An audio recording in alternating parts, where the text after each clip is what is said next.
निश्चित रूप से सतीश जी तो खैर एग्जिट पोल और ओपिनियन पोल को श्रद्धांजलि देने की बात करते रहते हैं। हालांकि हम लोग उस विचार से सहमत नहीं होते हैं।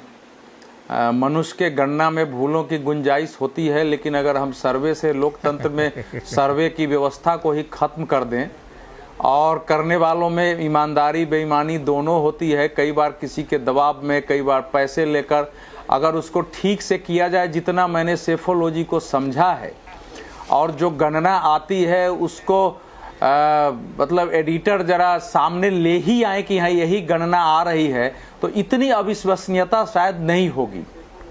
हमने देखा है कई बार ओपिनियन और करने वाले, एग्जिट करने वाले लाते कुछ हैं, लेकिन फिर बाद में उनको बदलना पड़ता है। आप बात करके देख सकते हैं। तो ये सब भारत में वो भी एक राजनीति की तरह अनाचार और भ्रष्टाचार का शिकार हमारे देश में एक अच्छा जो मतलब चुनाव शास्त्र है उसकी एक अच्छी विधा को भी घटिया लोगों ने, अनैतिक लोगों ने, कमजोर लोगों ने केवल अपने पैसे की दृष्टि से उसका दुरुपयोग किया, इसलिए उसकी विश्वसनीयता कमजोर हुई है।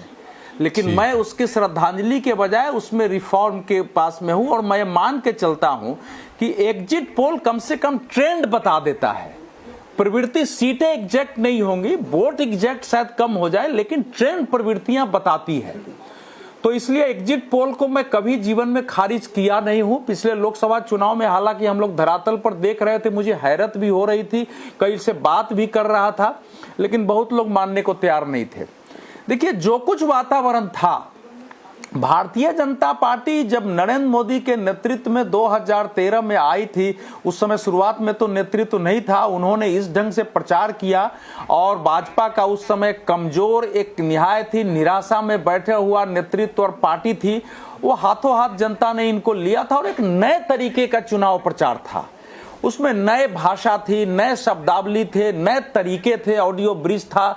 और वो फिर जो 10 साल से जो पूरे संगठन परिवार के कार्यकर्ता थे वो एकदम उत्साह में थे और फिर मोदी जी के साथ खड़े हो गए और बिना किसी स्वार्थ के, जिससे जहां बन पड़ा, देश और विदेश में भी जो लोग भारत से प्यार करने वाले थे और भारतीय संस्कृति, हिंदुत्व, सभ्यता थे और यूपीए सरकार की नीतियों से रुष्ट थे, वो सब भारत में आए थे। बहुत बड़ी संख्या में लोगों ने अपना अपना पैसा खर्च करके चुनाव लड़वाया था। वो एक अलग चुनाव था और चूंकि कांग्रेस यूपीए उस समय अंदर से कमजोर थी और उसका मुकाबला नहीं कर सकी। 2019 में भी अगर 2017 से देखें तो भारतीय जनता पार्टी 2018 में 3 राज्यों का चुनाव हार गई थी, बहुत अच्छे परिणाम नहीं थे, लेकिन फिर रिगेन जो हुआ वो फिर उनकी नीतियों और उसके कारण हो गया। लेकिन आप जब दूसरी पार्टियों ने वो सारे तरीके सीख लिए तो वही शब्दावली, वही भाव भंगिमा, वही तरीके, वही औजार हमेशा काम नहीं करता है। और आप औजार डालेंगे और जो आपकी बातें हैं वो जमीन पर आपके समर्थकों, कार्यकर्ताओं का, जैसे वो कह रहे थे अभी रणबीर कि कनेक्ट टूटा है। कनेक्ट का मतलब जनता क्या, एक बड़ा संगठन परिवार है, करोड़ों इनके लोग हैं, उनसे ही अगर कनेक्ट टूट जाता है तो वही बहुत बड़ी स्थिति होती है। बीजेपी को हराने के लिए बाहर की जरूरत नहीं है, उसके जो अपने लोग काम करने वाले हैं अगर वही नाराज हो गए या निराश होकर घर में बैठ गए तो जो विपक्ष का नैरेटिव होता है उसका सामना नहीं कर पाती है। चौक पर, चौराहों पर कौन जाके बात करेगा? जो वोटर होते हैं उनको कौन प्रेरित करके आके देने का? तो भारतीय जनता पार्टी उस संकट से गुजर रही है और ये संकट को भी अभी का नहीं है। कोरोना के बाद बहुत स्पष्ट कोरोना काल में दिखाई दिया कि मोदी जी अकेले होते हैं, पूरी नैरेटिव सरकार के विरुद्ध थी और पार्टी सामने मुकाबला करने की स्थिति में नहीं थी। अंत में मोदी जी को ही आना पड़ा था। तो वैसे नहीं चल सकता है। तो अब ये परिस्थिति हरियाणा में तो बिल्कुल सच था कि कोई भी वहां जाता तो दिखाई देता कि सरकार का अपने ही लोगों से संबंध नहीं है, अपने लोगों को घूस देना पड़ रहा है काम कराने की। वो कार्ड वाली बात सही बता रहे थे रणबीर, आपने एक अच्छी योजना लाई, लेकिन उस योजना को इम्प्लीमेंट कराने के लिए जो अपने कार्यकर्ताओं को महत्व देना चाहिए था, जैसे 20 सूत्री शुरू में था तो 20 सूत्री में कांग्रेस के लोग कमेटी में होते थे, बाद में उसमें भ्रष्टाचार आया कि वो वहां के कर्मचारियों के साथ लगे, लोगों का सही ढंग से काम करवाए, वो तो था नहीं, कंप्लीट सरकारी कर्मचारी पर था, वो योजना फेल हो गई भाई। उसी में गड़बड़ी हुई, लोगों को अपना काम कराने के लिए जो करप्शन के खिलाफ ईमेल का सिस्टम आया डालो, उसमें भ्रष्टाचार होने लगे। अब उस स्थिति में अगर आपका, तो आप चाहते हैं कि लोग समर्थन करें, हो नहीं सकता है। और इस समय की परिस्थिति थी, अब लोकसभा चुनाव में ही दिखाई दे गया था कि एक परिस्थिति में 5 सीटें आ गई हैं, लेकिन अगर 2019 के परिणाम से और 2024 तक आपने सीख लेके बदलाव नहीं किया है तो परिणाम ऐसे नहीं आ सकते। अब आगे की बात आती है कि भारतीय जनता पार्टी के लिए जो पहला सबक है और वो लेने के लिए अभी तक तैयार नहीं है। मैंने चुनाव के बीच भी कहा कि अगर केंद्रीय नेतृत्व एक बार कहे कि हरियाणा में और बाकी जगह जो सरकार से भूले हुई हैं, जो हमारे समर्थक कार्यकर्ता प्रतिबद्ध हैं, जिन्होंने हमको वोट दिया, उनकी अपेक्षाएं हम पूरी नहीं कर पाते हैं, उसके लिए क्षमा मांगते हैं, हम नीचे तक जाएंगे, लोग इस बार काम करें, हम आपके एजेंडे से सहमत हैं, तब भी थोड़ा अंतर आता है। उसकी जगह आप अगर वही बातें सब करते हैं, वो अपील करती है, तो लोग खड़े नहीं होते हैं। इसलिए भारतीय जनता पार्टी के लिए पहला सबक यह है। दूसरा कि लीडरशिप देते समय आप हमेशा ध्यान में रखिए कि संगठन के स्तर पर कौन आदमी बीजेपी और बाकी लोगों से काम करता रहा है, किसकी कैसी छवि है। अगर गलती हो गई तो साल 1.5 साल में उसको सुधारने की कोशिश करना चाहिए। मेरे हिसाब से तो अनिल विज वहां ज्यादा लोकप्रिय रहे हैं कार्यकर्ताओं के बीच। जब मैं जाता हूं उनकी छवि खराब बना दी गई, मैंने देखा। और परिवर्तन करना था तो 1.5-2 साल परिवर्तन करेंगे, और परिवर्तन करके किसी को आप केंद्र में मंत्री बनाते हैं तो उसके विरुद्ध भी एक आप जानते हैं कि प्रतिशोध का भाव पैदा होता है। और ब्यूरोक्रेसी जो थी, नहीं अंतिम बात जी, ब्यूरोक्रेसी और जो सरकारी वर्ग था कर्मचारी ना, वो बीजेपी से खुश नहीं था। उसका भी एक जो है प्रभाव इस चुनाव पर पड़ा है। उसने बाद में 1.5 साल से असहयोग शुरू किया था सरकार के साथ, जगह जगह दिखाई दे रहा था। तो कुल मिलाकर एग्जिट पोल और जो पहले से मुद्दे चले आ रहे थे, विद्वानों की राय, सब मिला जुला कर ऐसा लगता है कि बहुत ही अनइंटरेस्टिंग टाइप की एक डिबेट पे हम लोग बैठे हैं। बहरहाल प्रेम कुमार जी, राहुल गांधी ये कहते हैं थ्योरेटिकली कि जिसकी जितनी हिस्सेदारी उसकी उतनी भागीदारी।